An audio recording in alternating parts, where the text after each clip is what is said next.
Trời. Ủa nó sung mét à? Bà đúng bà. Trời. Ô. Phải bóng chó đã đang trâu lên chứ bọn. Bà chó nó. Chó mà lướt nó đang trâu lên. Ê, ra lươn phải stuk chua. Stuk kháng á bà mệt. Bà. รอบដាក់មុនមួយចឹង បាទឥឡូវដាក់ថែម តែមួយទៀត បាទពូបាទ ហ្នឹងហើយ អរគុណច្រើនពូបាទអរគុណបងបន្ទាប់ពីដាក់ផៅខាហើយធ្វើវិប្រហែល200ទេបងពូបើទៅទៅវាលំបាកហើយជា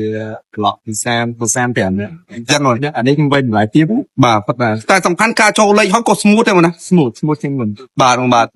ប៉ុន្តែបើសិនជាការជន់មកគាត់ដល់ជាងខ្ញុំវាអាចអត់ទៅនឹងទៀតបាទបងបាទបាទแล้วបងមកថែម smart key មួយទៀតបងណាបាទអរគុណមកអរគុណអត់ទៅ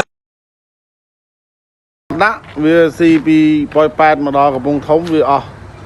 6 10ម៉ឺនដល់ពេលយើងដាក់ហើយមកដល់ពីប៉ោយប៉ែតមកដល់កំពង់ធំអស់ដល់54000ប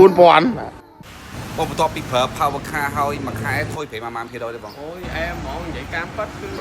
25 ទៅ 30% សំខាន់ស្ទុកស្រួលជីទៅហ៎បង អាស្ទុះហ្នឹងដឹងអាស្ទុះសំខាន់ដល់ពេលអត់វាអត់ស៊ីសាំងទៀតកាន់តែអូខេហ្នឹងហ្មង បាទអត់ទៅចា បាទ បងបន្ទាប់ពីឃើញខ្ញុំផ្សាយអត់តន់ទុកចិត្តទេឥឡូវបងប្អូនដាក់ហើយស៊ីតិចបានដំឡើងទេបងណា ហ្នឹងហើយព្រោះខ្ញុំឃើញបងផ្សាយតាមរយៈ social media ទៅ យើងអត់តន់សម្រេចចិត្តថាដែរទេ ទេគាត់តែពេលម្សិលហ្នឹងបងខ្ញុំគាត់ទៅខេត្តគាត់ដាក់ទៅពីដាក់ពីបងហើយហ្នឹងគាត់ទៅខេត្ត បាទ ខេត្តទៅគាត់ថាអូយគាត់ថាផ្លាច់ ដាក់ទៅស៊ីតិច ទី1គាត់ថាឡើងស្ទុះខុសពីធម្មតាទី2គឺឡើងនឹងស៊ី តិច គឺចេះតែគាត់ថាសែវប្រហែល30ទៅ 40% គាត់និយាយអញ្ចឹងណា សំខាន់ស្ទុះ ទៅគាត់និយាយអញ្ចឹងមកខ្ញុំមាននិយាយច្រើនមក ជឿទុកចិត្ត បងឯងជឿដាក់ហ្មង តែឥឡូវបន្ទាប់ពីសាកឲ្យស្ទុះស្រួលជីហ៎បង អូស្រួល ធូរហ៎ ខុសឆ្ងាយពីមុនឆ្ងាយ ធម្មតាព្រុសដាក់ទៅវា ងោងហេងងោង ដល់ទៅពេលឥឡូវពេលឥឡូវធូរហ្មងណា ធូរដូចឡានថ្មីអញ្ចឹង បាទ បើដល់ដឹងអញ្ចឹងដាក់យូរហើយអត់ដឹងទៅដឹងពីបងខ្ញុំប្រាប់ទៅឃើញបងឯងផុសនេះទៅមកទៅ បាទអរគុណបាទបងបន្ទាប់ពីប្រើ power car ដាក់ព្រុសរយៈពេល7ឆ្នាំនេះការកាត់បន្ថយបានប៉ុន្មានភាគរយទេបង បាន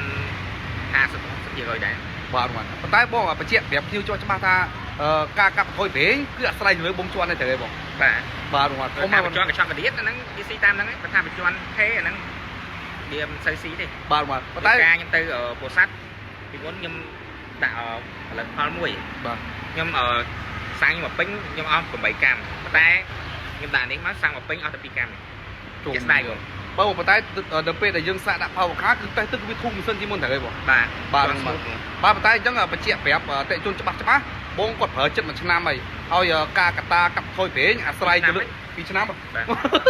ទកតាកាប់បន្ថយប្រេងគឺអាស្រ័យទៅលើយើងជាប់ហ្នឹងណា បាទ បាទអរគុណបងអរគុណបាទអរគុណ ហៅចិត្តបងស៊ី100គីឡូម៉ែលីត្រជាក់ស្ដែងពីមុនមក100គីឡូវា17លីត្រណា17លីត្រ16លីត្រ17លីត្រអញ្ចឹងណាពេលឥឡូវនៅសល់តែត្រឹម12លីត្រទេឥឡូវដល់ពេលយើងតម្លើងខោបកាហើយបងឯងរត់សាកជាក់ស្ដែងដូចថាយើងវាស់គីឡូមើលហើយនឹងវាស់កម្រិតសាំងមើលវាស៊ីបានសល់12លីត្រទេ